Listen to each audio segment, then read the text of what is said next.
हमें जल्दी करनी चाहिए।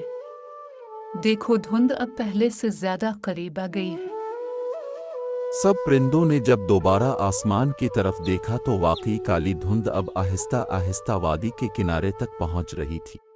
बूढ़े उकाब ने बुलंद आवाज में कहा, सब परिंदे सुन लो, हम अभी फौरन उड़ान भर रहे हैं, कोई भी पीछे नहीं रहेगा, सब एक कतार में उड़ेंगे। ये कहाकर सब परिंदे उड़ गए।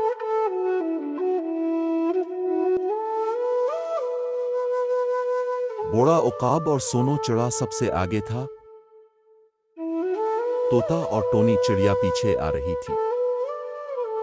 कुछ देर बाद सब परिंदे एक बड़े दरख्त पर थोड़ी देर के लिए रुके ताकि आराम कर सके। सब थके हुए थे लेकिन खुश थे कि वो खतरे से दूर जा रहे हैं। बूढ़ा उकाब एक शाख पर बैठकर बोला, हम अभी आधा रास्ता तय कर चुके हैं, थोड़ी देर आराम के बाद हम दोबारा उड़ेंगे। सोनो चिड़ा दरख्त की ऊंची शाख पर बैठकर दूर तक देखने लगा।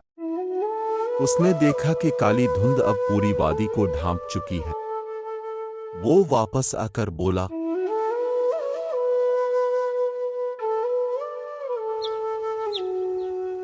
अच्छा हुआ हम वक्त पर निकल आए, अगर हम देर कर देते तो हम इस धुंध में फंस जाते। सब परिंदे ये सुनकर अल्लाह का शुक्र अदा करने लगे। कुछ देर आराम के बाद बूढ़े उकाब ने कहा, अब हम आखिरी मरहले की तरफ उड़ेंगे, पहाड़ ज्यादा दूर नहीं। सब परिंदे दोबारा फिजा में उड़ने लगे। इस बार सब में पहले से ज्यादा हिम्मत थी।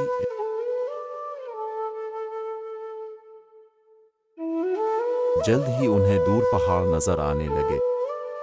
सूरज आहिस्ता आहिस्ता गुरूब हो रहा था और उसकी सुनहरी रोशनी पहाड़ों पर पड़ रही थी। जब वो पहाड़ों के करीब पहुंचे तो उन्हें दूसरी तरफ एक सब्ज वादी नजर आई। वहां दरख्त लहलहा रहे थे और एक साफ चश्मा बह रहा था।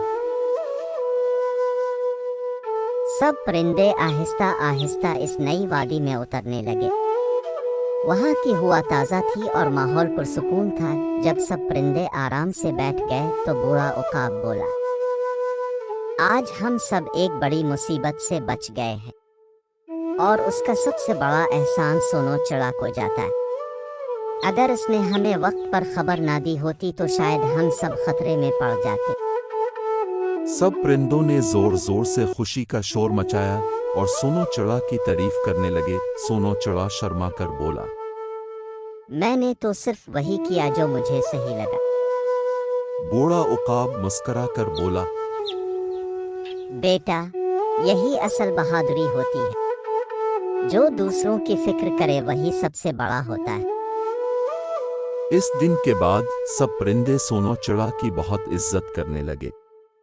वो जब भी कोई अहम बात करता तो सब उसकी बात गौर से सुनते। नई वादी में सब परिंदों ने मिलकर अपने घोंसले बनाए